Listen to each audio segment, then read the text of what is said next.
सोचिए जरा, अगर किसी दिन दरवाजे पर दस्तक हो और दरवाजा खोलने पर सामने एक छोटा सा बच्चा खड़ा हो, लेकिन वो बच्चा कुछ ऐसा कह दे जो आपकी दुनिया ही पलट दे।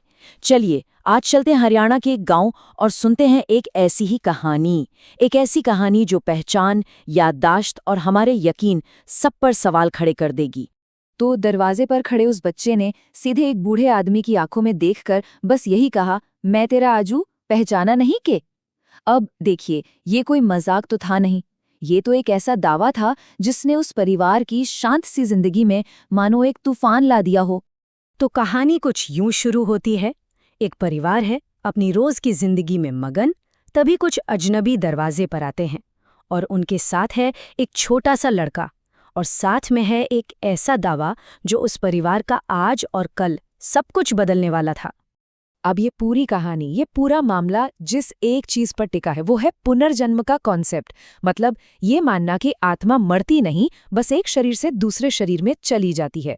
और यही एक विश्वास उस परिवार के लिए एक ऐसी पहेली बन गया था जिसका जवाब ढूंढना नामुमकिन सा लग रहा था।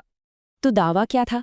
दावा ये था कि वो छोटा लड़का कोई और नहीं बल्कि अजयवीर है। वही अजयवीर जो सालों पहले इसी घर से लापता हो गया था।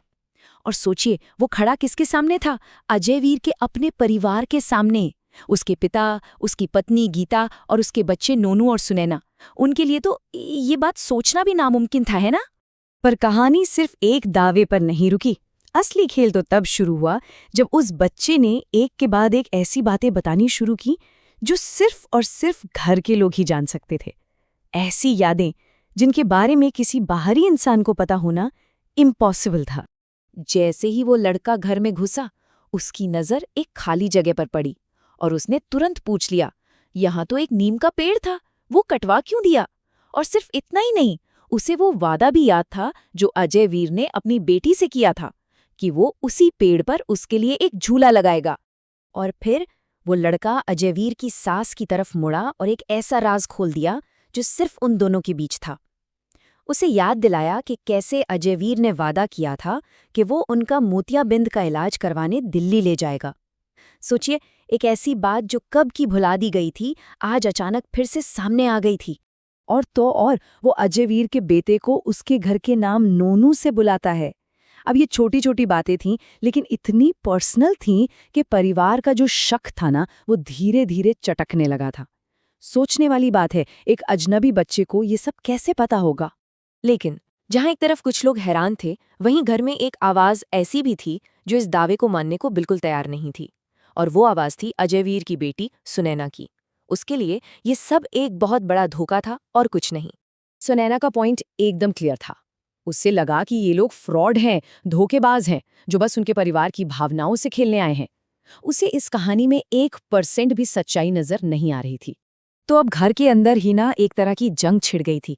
एक तरफ थी सुनैना की लॉजिक कि भाई पुनर्जन्म तो तब होता है जब कोई मर जाए, अजयवीर तो बस लापता हुआ था, उसके मरने का तो कोई सबूत ही नहीं था। और दूसरी तरफ थी उस लड़के की बातें, वो यादें जो हर लॉजिक, हर तर्क को गलत साबित कर रही थी। और यही वो सबसे बड़ा सवाल था जो सबके दिमाग में घूम रहा था। एक लॉजिकल पजल। बिना मौत के सबूत के पुनर्जन्म की बात पर कोई यकीन करे तो कैसे करे?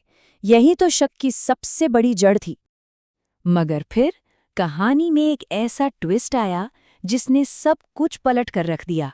उस बच्चे ने 2 ऐसे राज खोले जो सिर्फ 2 खास लोगों को ही पता थे, और इन राजों ने शक की हर दीवार को जैसे ढा दिया। ये थे कहानी के 2 टर्निंग पॉइंट्स। पहला अजयवीर की पत्नी गीता के लिए, और दूसरा उसके भाई के लिए। 2 ऐसे सबूत जिन्हें कोई भी लॉजिक झुठला नहीं सकता था।